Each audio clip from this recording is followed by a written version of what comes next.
Sagar Moitri Kameez from Cox's Bazar. Hello, আপনার সম্পর্কে একটু বলেন। সাগর মৈত্রী, আমি রামপুরা থেকে এসেছি। আমি থিয়েটার করছি আর পাশাপাশি অভিনয়। আমরা তাহলে আপনার পারফরমেন্সটা আগে দেখে নিই, আপনার সম্পর্কে আরও জানতে Sure. পারি। ফরহাদ, কি ব্যাপার ফরহাদ, শুনতে পাচ্ছেন না?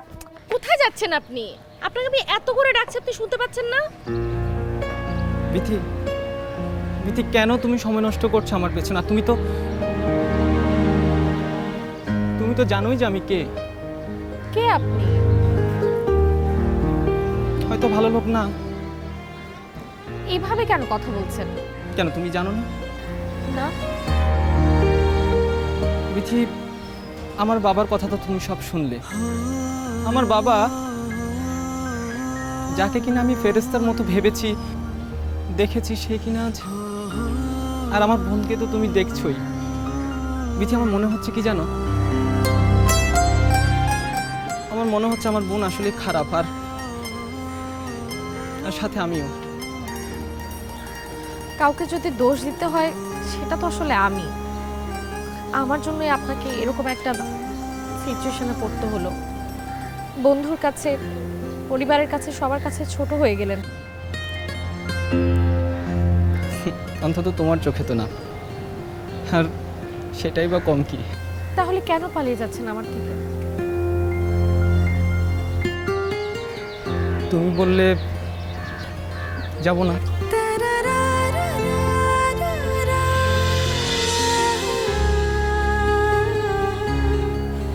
না, যাবেন না। সত্যি তুমি এটা বলছো? আচ্ছা ঠিক আছে, আমি যাব না, কিন্তু এখানে আমি থাকবো কোথায়? সেটা আমি দেখব।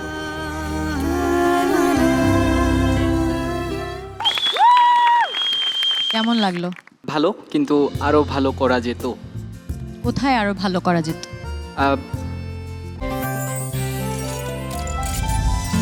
গাজী গ্যাস স্টোভ রান্নায় আনে শিল্পের ছোঁয়া।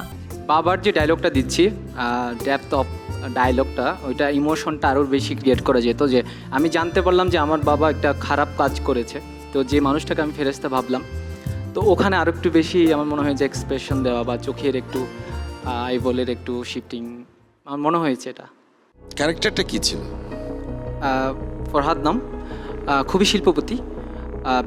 ময়মনসিংহে একটা জায়গা কিনে, যেখানে গরিব মাস্টারের মেয়ের প্রেমে পড়ে ফরহাদ।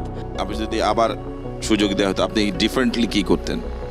কি ডিফারেন্ট করতেন এখন? আমি আবার করে দেখি, হোয়াটস ল্যাকিং, মানে কি ল্যাকটা করছিল কি, সেটা ডিফারেন্টলি কিভাবে করতে? মানে আমার মনে হয়েছে আরেকটু ইমোশন যদি হতো বাবার, যে মানে আমার বাবাকে আমি যাকে ফেরেশতা বলে ভেবেছি, সেই কিনা আজ ওইটা যদি একটু মানে আরেকটু ইমোশন দিয়ে বলা যেত, মনে হয় যে ভালো হতো। সেটা আমার পার্সোনাল। মানে আপনি একটা পার্টিকুলার ডায়লগে ইমোশনটা, একটা পার্টিকুলার জায়গায় ওই ডায়লগটাতে ইমোশনটা মিস করছেন, এটাই বলছেন। বাকি সব ঠিক ছিল মনে হয়েছে। সাগর মৈত্রী, তাই তো? জি স্যার। আপনি স্টেজে কাজ করেছেন, মানে নাটকে অভিনয় করেছেন মঞ্চে? কোন নাটকে? খোয়াবনামা, পুলসিরাত। তুলসিরাত বা খোয়াবনামার কোন ক্যারেক্টার বা কোন মুহূর্ত মনে আছে? হ্যাঁ মনে আছে। দেখান তো একটু।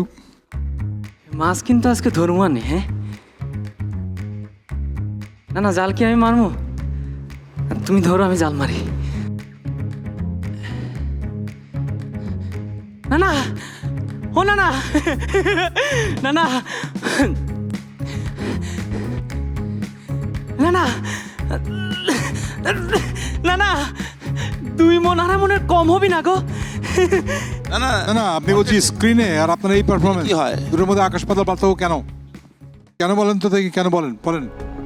আমি একটু কনফিউশন ছিলাম, সেটা হচ্ছে আগের সিন যেটা, এটা আমি জানি না, আমার ক্যারেক্টারটা আমি ধরতে পারিনি, সত্যি কথা বলতে এটাই। ফরহাদকে আমি ওন করতে পারিনি। উইদাউট প্রিপারেশন সেটে যাওয়া, অ্যাক্ট করা ইজ অ্যান অফেন্স। আপনার মাথা, আপনার কোনো কিছুই কাজ না করে জাস্ট উগরে দিয়েছেন পুরো জিনিসটা, যে কারণে এই পারফরমেন্সটা আমাদের কাছে ঠিক লাগে না। সো জাজেস, আমাদের সাগর কি যাচ্ছে মমতাজ মেহেদি ওয়েটিং জোন থেকে সুপারস্টার লাইটিং জোনে, নাকি অপেক্ষা করছে ডেঞ্জার জোনে? On the basis of acting in the content, it was a clear no. But there is a but on the basis of তোমার ওটা যেহেতু আমাদের একটা ক্রাইটেরিয়া আছে অন স্পট পারফরমেন্সের একটা জাজমেন্ট রয়েছে, তুমি যে সিনটা করেছো, যে ছোট্ট পার্টটা করেছো, এই স্টেজ পারফরমেন্সের বেসিসে আমরা তোমাকে ওয়েটিংয়ে ডেঞ্জার জোনে রাখছি। আচ্ছা, এখনও আশা ছাড়িনি, দেখা যাক কি হয়। তবে আমি চেষ্টা করেছি, দেখা যাক কালকে কি হয় সেটা নিয়ে চিন্তিত, নিজের সেরাটা দিব। একটু নার্ভাস নই বা মন খারাপ নয়, কারণ আমি ব্যর্থ হয়ে এই জায়গায় এসেছি। অনেক ব্যর্থতা আমার জীবনে আছে, তো চেষ্টা করব, নিজেকে তৈরি করব, আরও সেরাটা দেওয়ার চেষ্টা করব। আমার ভালো লেগেছে যে এতজন, আমরা 40 জন ছিলাম, 40 জনের সাথে একটা ভালো একটা বন্ডিং হয়ে গিয়েছে, তো কিছু ভালো বন্ধু হয়েছে, এটা আমার ভালো লেগেছে। আর খারাপ যেটা লেগেছে সেটা হচ্ছে, না আমার সবই ভালো লেগেছে, খারাপ লাগেনি, আমার ভালো একটা এক্সপেরিয়েন্স হয়েছে।